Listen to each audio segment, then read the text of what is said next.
Assalamualaikum warahmatullahi wabarakatuh. Perkenalkan, nama saya Iindra Odah. Saya dari Fakultas Keguruan dan Ilmu Pendidikan, Program Studi Pendidikan Bahasa dan Sastra Indonesia, Universitas Balikpapan.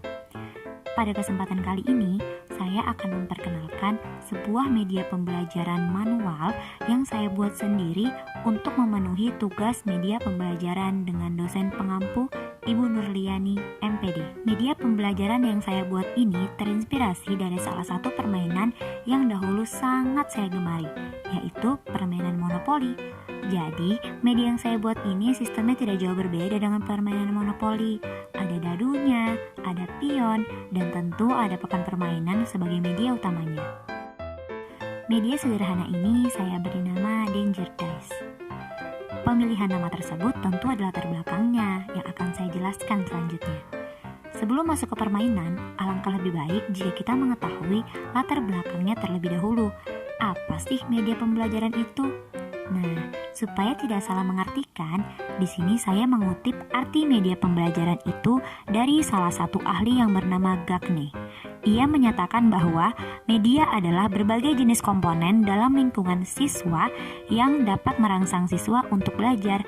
Dari pendapat salah satu ahli ini, maka dapat disimpulkan bahwa media pembelajaran merupakan sebuah penunjang dalam proses belajar mengajar di kelas yang tentunya berdampak bagi siswa dalam merangsang materi pembelajaran dan guru yang menstimulus materi ajar dengan lebih baik. Media pembelajaran di sini juga difungsikan agar proses belajar mengajar berlangsung menyenangkan sehingga murid tidak mudah jenuh atau bosan. Itulah alasan mengapa saya memilih media permainan kali ini. Arti dari permainan itu sendiri, menurut salah satu ahli yaitu Ahmadi dalam Pitatjang, beliau menyatakan bahwa permainan adalah suatu perbuatan yang mengandung keasyikan yang dilakukan atas kehendak sendiri, bebas tanpa paksaan, dengan tujuan untuk mendapatkan kesenangan pada waktu melakukan kegiatan tersebut. Nah, baiklah, saya rasa cukup latar belakangnya. Mari simak bersama-sama bagaimana detail dari permainan Danger Dice ini. Yuk! Nah, ini dia yang tadi saya bilang, Danger Dice. Seperti yang sudah saya jelaskan, bahwa gambarannya tidak jauh berbeda dengan papan permainan monopoli. Sama seperti sistem permainannya, namun kali ini agak sedikit berbeda. Papan ini berisi 28 kolom dengan 6 jenis tantangan di setiap kolom yang memiliki artinya masing-masing. Yang pertama, kolom berisi materi 1. Jika pion jatuh di atas kolom yang bertuliskan materi 1, maka peserta wajib menarik satu di antara 30 tumpukan kartu yang berisi pertanyaan seputar materi 1. Pertanyaan dijawab dalam waktu 10 detik. Jika jawaban benar, maka akan mendapat 10 poin. Jika salah, pengurangan 5 poin. Jika tidak bisa menjawab, maka akan kehilangan 10 poin. Jika pada babak pertama tidak bisa menjawab atau salah, maka tidak akan mendapat poin. Kemudian kolom selanjutnya yaitu kolom yang bertuliskan materi 2. Sama seperti kolom materi 1, jika pion jatuh di atas kolom yang bertuliskan materi 2, maka peserta wajib menarik satu di antara 30 tumpukan kartu yang berisi pertanyaan seputar materi 2. Sama aturannya seperti materi 1. Kemudian kolom selanjutnya yaitu kolom yang bertuliskan free to point, yakni mendapat 2 poin secara cuma-cuma atau gratis. Dan kolom yang sangat berbahaya, yaitu danger. Nah, jika pion jatuh di atas kolom yang bertuliskan danger, maka akan langsung mendapat 4 pertanyaan dari kelompok lain yang masing-masing pertanyaannya akan diberi waktu menjawab selama 10 detik.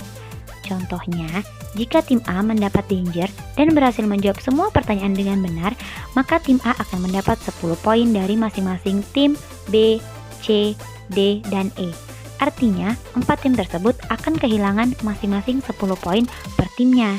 Jika salah atau tidak bisa menjawab, maka 10 poin tim A akan diberikan pada masing-masing tim penanya.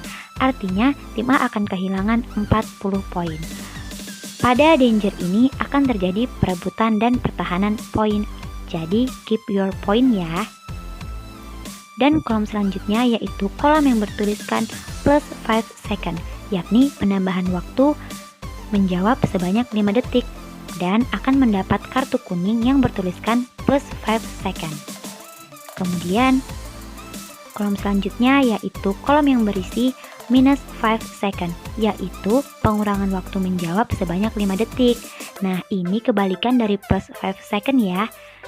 Pada kolom minus 5 second, jika telah mendapat kartu plus 5 second di babak sebelumnya, maka akan terjadi penarikan kartu plus 5 second di babak di mana ia mendapat kolom minus 5 second. Namun, jika belum mendapat kartu plus 5 second, pengurangan waktu menjawab akan diambil dari 10 detik menjadi 5 detik.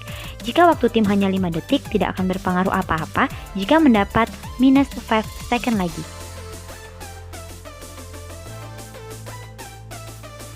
Permainan ini dimainkan bertim, yakni 5 kelompok yang terdiri dari 8 orang per kelompoknya.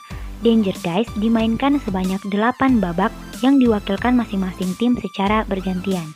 Contohnya, babak pertama atau putaran pertama dari perwakilan tim A, B, C, D, dan E yang akan memulai permainan. Satu babak dihabiskan dalam waktu 5-6 menit. Jadi, masing-masing perwakilan tim melempar dadu secara bergantian dan memenuhi segala tantangan yang didapatkan. Kali ini, tantangannya yaitu memahami materi terkait teks eksposisi dan teks anekdot. Nah, pastinya sebelum bermain, guru akan memberi bahan bacaan terkait materi tersebut dan meminta siswanya untuk mempelajari secara mendetail. Guru akan meminta setiap siswanya secara individu untuk membuat 2 pertanyaan dari masing-masing materi dengan jawaban yang singkat dan mudah diingat.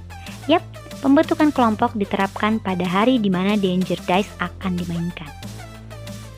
Model pembelajaran yang saya terapkan di sini adalah kooperatif tipe Student Team Achievement Division atau STAD. Karena tipe ini tidak hanya membantu siswa memahami konsep-konsep yang sulit, tetapi juga sangat berguna untuk menumbuhkan kemampuan bekerja sama, kreatif, berpikir kritis, dan siswa terlibat aktif secara mental maupun fisik. Dengan materi teks eksposisi dan teks anekdot untuk jenjang SMA kelas 10, alokasi waktu 2 kali 45 menit atau sama dengan 2 jam mata pelajaran, permainan dihabiskan di jam pertama dan di jam berikutnya akan dilakukan review atau pembahasan kembali terkait materi dan permainan yang tadi. Nah, sekian ya dari saya. Semoga media ini bermanfaat. Ya, meski sedikit rumit sih, tapi kalau dimainkan mudah saja kok. Sekali lagi, terima kasih. Wassalamualaikum warahmatullahi wabarakatuh.